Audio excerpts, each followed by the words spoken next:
আসসালামু আলাইকুম। ওয়ালাইকুম আসসালাম ভাই। ভাই ভালো আছেন? আছি আলহামদুলিল্লাহ। কেমন আছেন আপনি? আছি আলহামদুলিল্লাহ ভালো। তো আমি আসছি আপনাদের মাঝে একটা কুইজ খেলতে, মানে একটা প্রশ্ন করব। হ্যাঁ। যদি আপনারা প্রশ্নের উত্তরটা দিতে পারেন জি, তাহলে আপনাদের জন্য একটা পুরস্কার আছে। করেন প্রশ্ন দেখি। করব? করেন। আচ্ছা, প্রশ্নটা হইলো, মনে করেন একটা বট গাছের নিচে দুইজন লোক বসে রয়েছে। দুজন লোক বসে আছে। দুইজন লোকের ভিতরে একজন হলো অন্ধ, অন্ধ, যে চোখে দেখে না, চোখে দেখে না।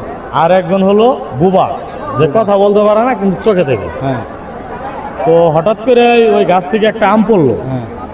এখন ওই আমটা পড়ার পরে আমটা কে পাইবে? কে পাইবে? এটা তো সহজ একটা প্রশ্ন ভাই। আচ্ছা বলেন, যদি বলতে পারেন তাহলে আপনার জন্য একটা পুরস্কার আছে। হয়তো বোবা পাইবো। বুবা ভাইব? হ্যাঁ, শিউর? শিওর। তুমি? অন্ধ তো বুবাই ভাইব। বুবা ভাইব? হ্যাঁ। শিউর তুমি? ভাই, অন্ধ তো চোখেই দেখে না। অন্ধ পড়লো ও দেখবো কেমনি? আর বোবা তো কথা কইতে পারে না কিন্তু চোখে দেখে। ও তো পড়লেই নিয়ে নিবে আম। তাই? তাই। সরি ভাই, আপনার প্রশ্নের উত্তরটা কারেক্ট হয় নাই, তো পুরস্কারটা আমরা দিতে পারলাম না। তো বন্ধুরা, আসল প্রশ্নের উত্তরটা কি হবে আপনারা সবাই কমেন্ট বক্সে জানাবেন, এবং যে বলতে পারবে তার জন্য একটা আকর্ষণীয় পুরস্কার আছে। তো সবাই আমাদের পাশে থাকবেন। আসসালামু আলাইকুম।